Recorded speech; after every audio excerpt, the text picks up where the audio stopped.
So old Stephen Moore is out of the Fed long before he ever even was able to make it through Senate confirmation. Officially, he has withdrawn his name to be confirmed to the Fed Board of Governors. Now, this is rather sudden considering that as early as this morning, Stephen Moore was interviewed by Bloomberg, and he had told them that, he was completely confident that he was going to stay in, and he was not going to back down because there were some people in the Senate who apparently were going to fight his confirmation. He said he wasn't afraid, and that the White House had told him that it was all full steam ahead from here.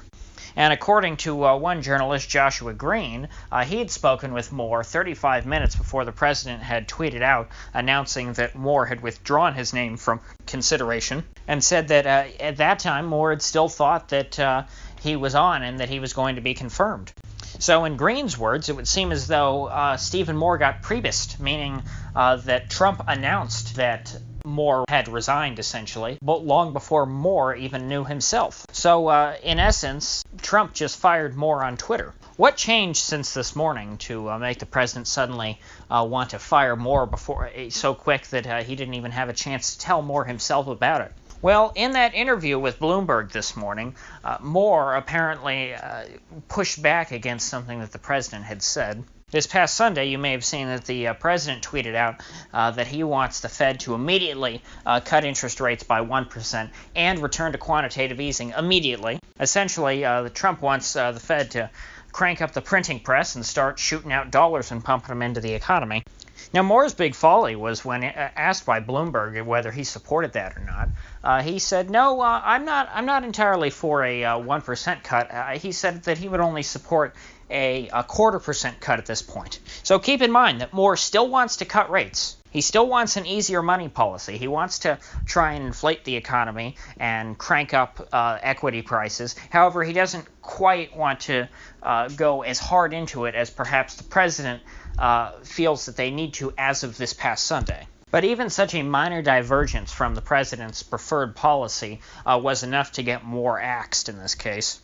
Now, of course, it wasn't just the fact that Moore publicly disagreed with the president, I think, that got him fired. It was that the stock market took a very slight dip after Moore made these statements, which, I mean, is understandable. The stock market is susceptible to news like this in such a short term. So the S&P dropped like 0.5% or something, and it's debatable to what extent that drop this morning was caused by Moore versus the news coming out of China. Rather grim news coming out of China this morning, in fact. Apparently, the trade talks upon which the market has rallied every day over the last couple months have ended between China and the United States, and apparently things did not go that well.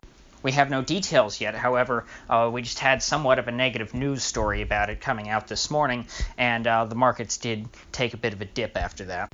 But as we all know from reading the financial media, the stock market cannot go down. It absolutely cannot happen. That is a great travesty and miscarriage of justice if the market is ever able to close red on any given day. Therefore, if Stephen Moore carries even an ounce of the blame for the market taking a bit of a dip today, even though it was still less than 1%, he absolutely must be thrown to the wolves.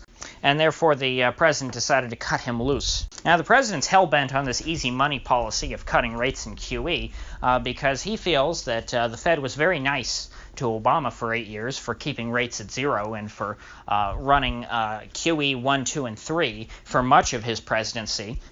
And Trump isn't wrong there. The Fed was extremely kind to Obama. They did a hell of a lot to make sure that the market never went down when Obama was president. Now, does that make what they did correct?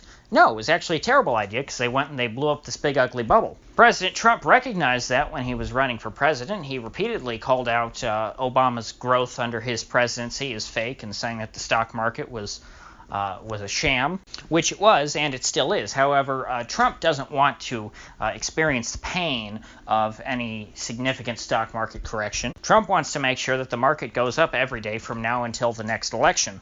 So he feels, damn the consequences. The Fed kept rates at zero for 8 years under Obama. They can keep rates low for the next year and a half until I win re-election. Now, of course, the longer the Fed keeps rates low and keeps blowing up a bigger and a bigger bubble, the worse the eventual correction and recession or perhaps depression will be.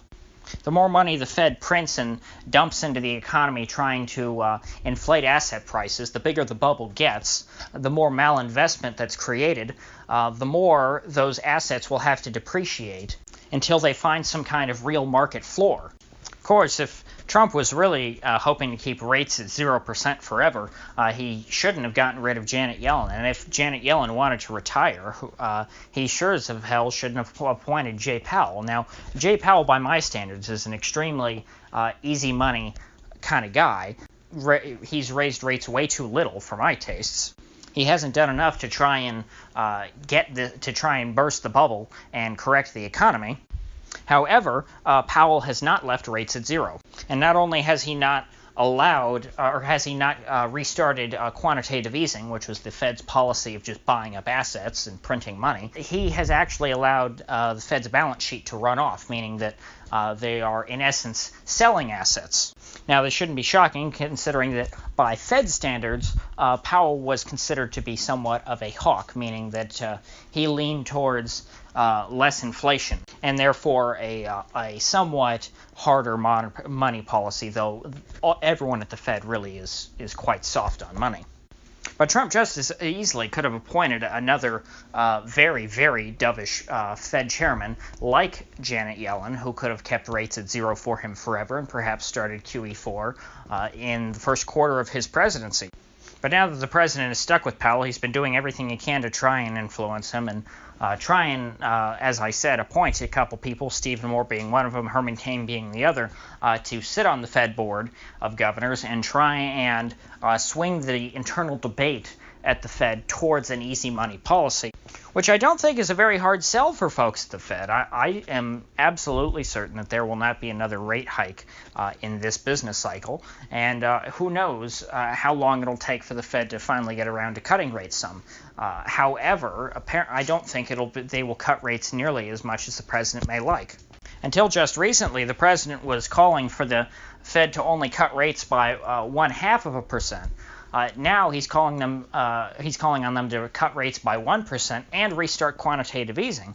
Now, pretty soon he'll probably be calling on the Fed to cut rates all the way straight to zero. Now, this is a very bold game of chicken as far as I'm concerned, because the economy is already quite precarious from the existing rate hikes. And I don't know, even if you cut rates back down to zero, I don't know if you could keep the air from coming out of the bubble for the next year and a half.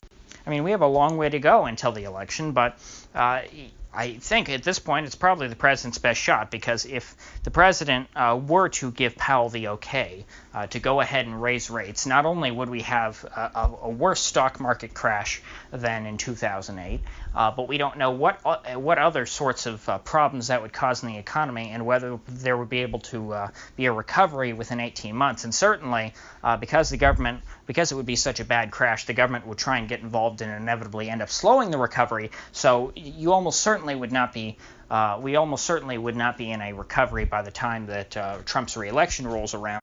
So really, this is his only chance at survival. So if you gained anything of value out of this video, I'd appreciate you clicking that like button and subscribing. And if you do subscribe, please do click the bell, because I do upload every day, and I'd hate to have you miss one. So I'll see you folks tomorrow.